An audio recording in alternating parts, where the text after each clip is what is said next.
कक्षा 10 गणित अध्याय 10 वृत्त प्रश्नावली 10.2 के प्रश्न हम हल कर रहे थे। पिछले वीडियो में अपन ने प्रश्न क्रमांक 4 हल कर लिया था। अब यहाँ पे मैं अगला प्रश्न ये प्रश्न क्रमांक 6 ले रहा हूँ, जो कि अपने को क्वेश्चन बैंक में दिया हुआ है। एक बिंदु से जो एक वृत्त के केंद्र से 5 सेंटीमीटर दूरी पर है, वृत्त पर स्पर्श रेखा की लंबाई 4 सेंटीमीटर है, वृत्त की त्रिज्या ज्ञात करो।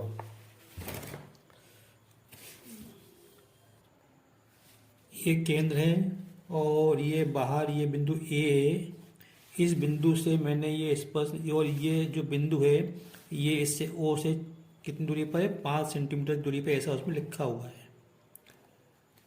तो ये दूरी कितनी है, ओ है 5 सेंटीमीटर, और इस बिंदु से हमने एक स्पर्श रेखा वृत्त पर खींची। ये खींची हमने स्पर्श रेखा, तो ये जो स्पर्श रेखा की लंबाई कितनी, 4। ध्यान दो, हमको यहीं तक खींचना है। मैं इस बिंदु को Q ले लेता हूँ और O को मैं Q से मिला देता हूँ।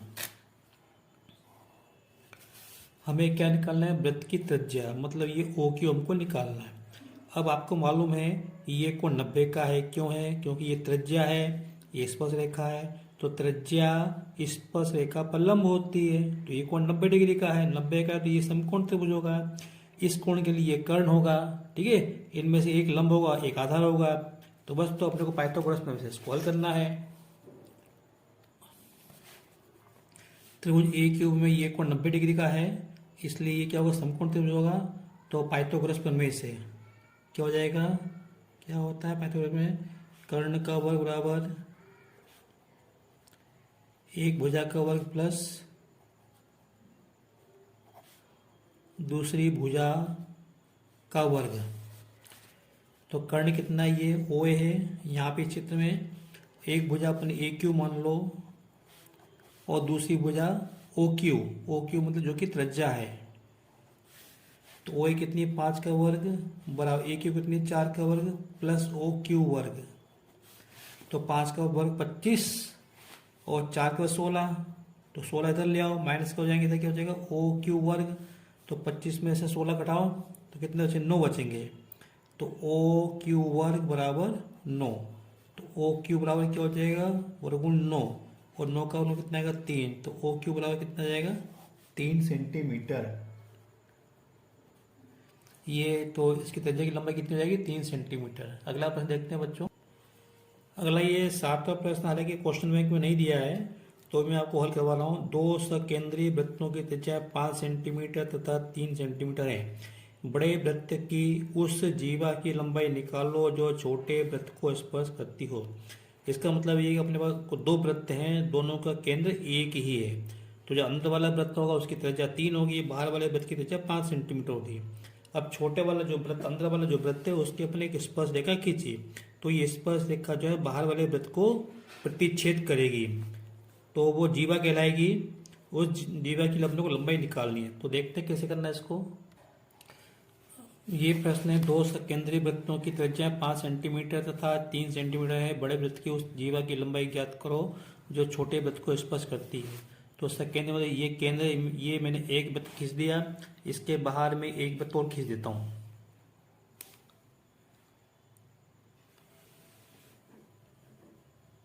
आप देख सकते हैं दोनों वृत्तों का केंद्र एक ही है, तो मैं इसको मैं O मान लेता हूँ। अब ये जो वृत्त है इसमें बहुत सारी जीवा हो सकती हैं, है ना। जीवा ये भी हो सकती है, ऐसी हो सकती है। तो अपने को वो जीवा लेनी है जो इस वृत्त को, अंदर वाले वृत्त को स्पर्श करे। तो मैं किसके बताता हूँ आपको यहाँ पे। तो वो जीवा कौन सी होगी, ये जीवा होगी।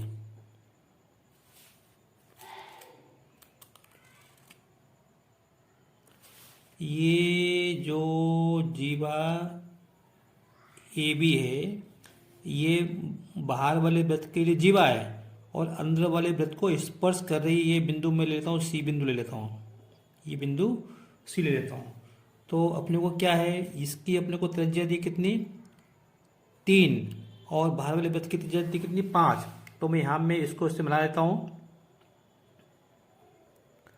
आगे बढ़ाता हूँ।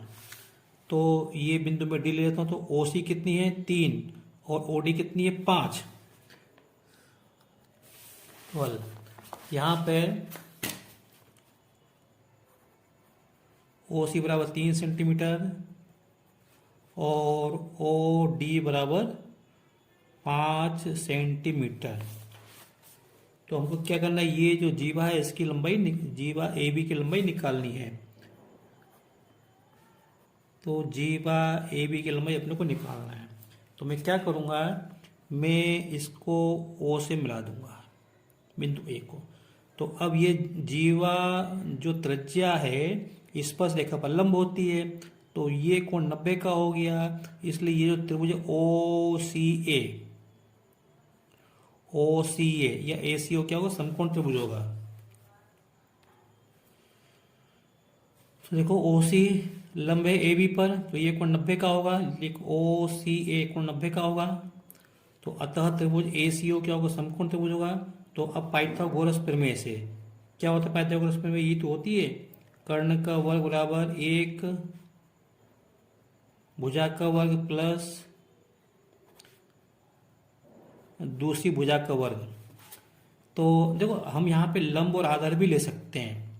तो लंब और आधार, अब अगर मैं इसको लंब कहूँगा तो ये आधा हो जाएगा, अगर इसको लंब कहूँगा तो ये आधा हो जाएगा। ठीक है बच्चों, मैंने लिख दिया एक भुजा और दूसरी भुजा। तो कर्ण क्या है यहाँ पे ओ ए वर्ग होएगा। अब देखो ओ ए वर्ग बराबर एक भुजा मैंने ओ सी ले ली, तो दूसरी भुजा क्या हो जाएगी इसकी, ए सी हो जाएगी। ठीक है, अब देखो ओ ए क्या है, ये ओ डी और ओ ए बराबर होंगी यहाँ पे,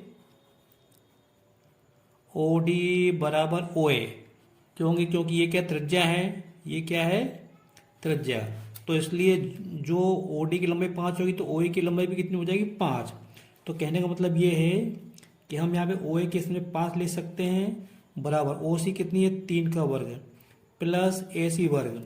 तो 5 का वर्ग 25, 3 का वर्ग 9, इसको जब ट्रांसफर कर दो तो -9 बराबर ए सी वर्ग, ये 9 है। तो ये हो जाएगा ए सी बराबर हो जाएगा 25 में 9 है 16 और 16 का वर्गमूल लेना है तो 4 आएगा। तो ये कितनी ए सी कितनी आ गई 4 आ गई। अब तो जीवा क्या होगी, इसकी दुगनी होगी। तो लिख दो ए सी बराबर 4, तो ए बी बराबर 2 गुणा 4 बराबर 8 सेंटीमीटर। तो ये उस जीवा की लंबाई पूछी थी यहाँ पे, जीवा की लंबाई कितनी है 8 सेंटीमीटर। जीवा क्या है ए बी है। ठीक है बच्चों, तो इस तरह से ये अपना प्रश्न हल हो गया। जीवा ए बी बराबर 8 सेंटीमीटर। अब ये 8वां प्रश्न मैं करने जा रहा हूँ। इसका ये चित्र ये दिया है। तो एक वृत्त के परिगत एक चतुर्भुज ए बी सी डी खींचा गया, ए बी सी डी खींचा गया। ये वृत्त के पास समझे, तो सिद्ध करना है A B plus C D बराबर A D plus B C. A B plus C D बराबर A D plus B C. ठीक है, अर्थात आमने सामने की भुजाओं का योग बराबर होता है, ऐसा अपने को सिद्ध करना है। तो मैं एक चित्र बना के बताता हूँ, समझा दूँ आपको कैसे करना है इसको। तो देखो बच्चों, ये एक वृत्त है और इसका केंद्र है, और ये ए बी सी डी ये एक चतुर्भुज है जो कि परिगत चतुर्भुज है ना। और ये वृत्त को इन बिंदु पे स्पर्श कर रहा है। तो मैं इन बिंदु का नाम देता जाऊँगा। इसमें चित्र में दिया हुआ है पी क्यू और आर और एस, ये मैंने इसको नाम दे दिया है। तो अब क्या करेंगे अपन, देखो यहाँ पे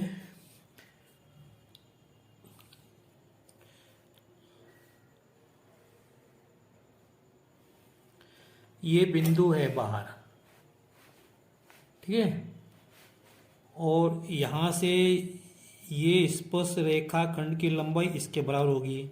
इसी प्रकार मान लो यहाँ पे कोई बिंदु है, तो इसके मैंने ये स्पर्श रेखा खींची इस तरह से, और ये स्पर्श रेखा खींची, तो ये स्पर्श रेखा खंड की लंबाई इसके बराबर होगी। तो ये बात हमको पहले से मालूम है। तो आप देख रहे हैं यहाँ पे कि ये जो बिंदु है ये यहाँ से लेकर यहाँ तक स्पर्श रेखा खंड और ये स्पर्श रेखा खंड ये आपस में बराबर होंगे। ये इसके बराबर होगा, और यहाँ से ये बी पी और बी क्यू बराबर होगा। इसी प्रकार सी आर और सी क्यू बराबर होगा, इसी प्रकार डी आर और डी एस ये बराबर होंगे।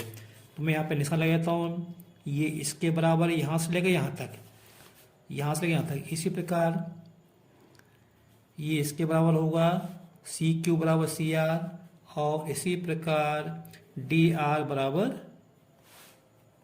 D s. तो देखो मैं यहाँ पे a B plus C d को लेके चलता हूँ, मैं इसको हल करता जाऊंगा तो आखिर में ये मुझे ये मिल जाएगा। देखते कैसे करेंगे। बराबर है, ए बी कहाँ है, ये ए बी है, तो इस ए बी के दो भाग हैं, ए पी और बी पी। तो इस ए बी को मैं a p plus b p ले सकता हूँ, a p plus b p. ये प्लस का निशान मैंने ये लगाया, देखो ये सी डी ये रही, इसको मैं c r plus d r ले सकता हूँ। ठीक है, अब देखो यहाँ पे मैंने क्या किया, मेरे को क्या लाना है, ए डी लाना है। ए डी कहाँ, ये रही, तो ये हो गया ए। तो अब देखो एक बात सुनो, ये ए पी किसके बराबर है, ए पी ए एस के बराबर है, तो इसके स्थान पे आप लिख दो ए एस, प्लस बीपी किसके बराबर है, बीपी बी क्यू के बराबर है, तो इसके स्थान पे आप लिख दो बी क्यू लिख दो इसके स्थान पे, प्लस सी आर किसके स्थान पे, सी क्यू के इक्वल है, और डी आर किसके इक्वल है, डी आर डी एस के इक्वल है, डी एस के इक्वल। अब देखो ये अपने को क्या लाना है, ए डी लाना है। ए डी किसके बराबर है, ए एस प्लस डी एस के, तो ए एस ये रहा और डी एस ये रहा, तो इसको पास पास लिख लो, A S plus D S, और B Q plus C Q पास पास लिख लो। आप देखोगे A S plus D S किसके इक्वल है, ये ए डी के इक्वल है, तो इसके स्थान पे हम ए डी लिख सकते हैं। B Q plus C Q, देखो B Q plus C Q के स्थान पे हम बी सी लिख सकते हैं। तुमको क्या मिला, A B plus C D बराबर A D plus B C, ये तुमको चाहिए था, आ गया। अतः A B plus C D बराबर A D plus B C, यही सिद्ध करना था, यही सिद्ध करना था। तो बस बच्चों, वीडियो लंबा हो रहा है, अब आगे के प्रश्न अपन अगले वीडियो में हल करेंगे। ठीक है, अगर आपको मेरा वीडियो पसंद आया हो तो इसे लाइक करें, शेयर करें, सब्सक्राइब करें। Thank you.